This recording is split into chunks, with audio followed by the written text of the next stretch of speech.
ఒక ఓటమి మరో విజయానికి నాంది. అందుకు నిలువెత్తు సాక్ష్యం జనసేన అధినేత. ఆయన గతంలో 2 చోట్ల చిత్తుగా ఓడిపోయారు. కానీ 2024 అసెంబ్లీ ఎన్నికల్లో దుమ్ము రేపారు. 100% సక్సెస్ రేట్తో పవన్ తీన్మార్ మోగించారు. అయితే తనను నమ్మి ఓటేసిన జనాలకు ఏదో చేద్దామనుకున్నా ఏం చేయలేని పరిస్థితి నెలకొంది. ఆ నియోజకవర్గంలో ఎక్కడ వేసిన గొంగడి ఎక్కడైనా చందంగా మారింది.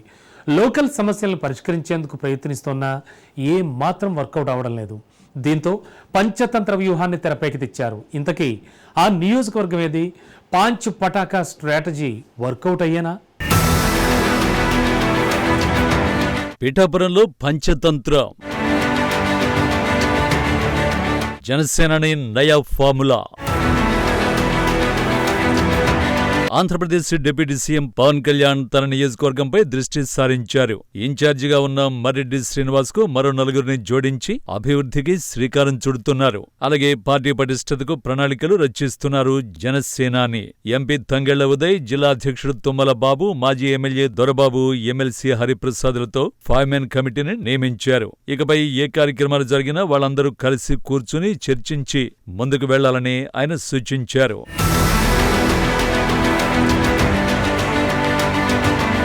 అనపర్తి నియోజకవర్గానికి చెందిన మర్రెడ్డి శ్రీనివాస్ శక్తి సామర్థ్యాలు సరిపోవడం లేదట. ముక్కుసూటిగా పోవడం తప్ప ముఖ్యమైన విషయాలు పట్టించుకోవడం లేదని జనసైనికులు భావిస్తున్నారు. మర్రెడ్డి సౌమ్యుడిగా ఉన్నప్పటికీ క్యాడర్ను కంట్రోల్ చేయలేకపోతున్నారట. నీతి నిజాయితీగా మర్రెడ్డి పనిచేస్తున్న వర్మ దూకుడుకు అడ్డుకట్ట వేయలేకపోతున్నారనే విమర్శ ఉంది. అందుకే నియోజకవర్గంపై దృష్టి సారించారు జనసేనాని. నియోజకవర్గంలో ఏం జరిగినా ఏ పనికి కూడా రూపాయి అవినీతి జరగకుండా అధినేత పవన్ అన్ని చర్యలు చేపడుతున్నారు. ఆయన ఎంత బిజీగా ఉన్నా పిఠాపురంపై కన్నేసి ఉంచుతున్నారు. అందుకే చీమ చిట్టుకుమన్నా జనసేనానికి సమాచారం వెళ్లిపోతుంది. కొద్ది రోజుల క్రితం మంగళగిరిలో పిఠాపురం నియోజకవర్గ జనసేన క్యాడర్తో సమావేశం నిర్వహించారు పవన్ కళ్యాణ్. ఆ సమావేశానికి పిలిచినోళ్లు కాకుండా అధిక సంఖ్యలో జనసైనికులు రావడంతో పవన్ విస్మయానికి గురయ్యారట. తాను నియోజకవర్గంలోకి రావాలి అంటే ఇలా ఉంటే ఎలా అని బాధపడినట్లు సమాచారం. అభిమానం ఎక్కువైపోవడంతో పవన్ కు ఏం చేయాలో అర్థం కావడం లేదట. అందుకే ఆయన 5 మెన్ కమిటీ అస్త్రాన్ని సంధించారు. తనకు ఘన విజయాన్ని అందించిన పిఠాపురానికి దేశంలోనే అత్యుత్తమ పేరు తీసుకురావాలని పవన్ అనుకుంటున్నారు. అందుకు సమర్థవంతమైన నాయకత్వం అవసరమని ఆయన భావిస్తున్నారట. నిజమైన జనసైనికులను గుర్తించి వారి ద్వారా ప్రతి గ్రామంలో ఉన్న సమస్యలను తెలుసుకోవాలని అధినేత సూచించినట్లు సమాచారం. ఇప్పటికే గ్రామ కమిటీలను ఏర్పాటు చేసుకుని ముందుకు వెళ్లాలని జనసేన నేతలు భావిస్తున్నారు. ఇక మాజీ ఎమ్మెల్యే పెండెం దొరబాబు వర్గీయులు ఇప్పటి వరకు సైలెంట్ గా ఉండి ఇప్పుడు యాక్టివ్ అవుతున్నారట.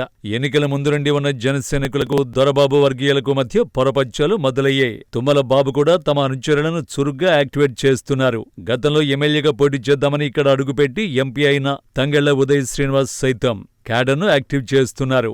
దీంతో 5 మధ్య సఖ్యత లేదు అన్నది విశ్లేషకుల వాదన. కార్యకర్తల కంటే ముందు 5 నేతల అనుచరులు కలిసి పనిచేయాలని సూచిస్తున్నారు స్థానికులు.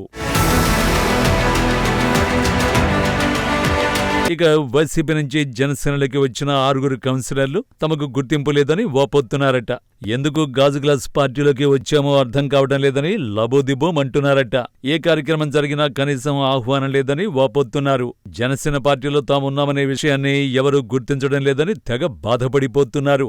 అభివృద్ధి పరంగా పిఠాపురం శరవేగంగా ముందుకు వెళుతున్న జనసేనలో సమన్వయం చేయడానికి ఎవరూ ఉత్సాహం చూపించడం లేదని మదన పడుతున్నారు ఫిరాయింపు కౌన్సిలర్లు. మొత్తానికి పిఠాపురంలో అసమ్మతి జ్వాలల్ని చల్లార్చేందుకు అధినేత పవన్ ప్రయత్నాలైతే మొదలుపెట్టారు. మరి జనసైనికుల తీరు ఎలా ఉంటుందో చూడాలి.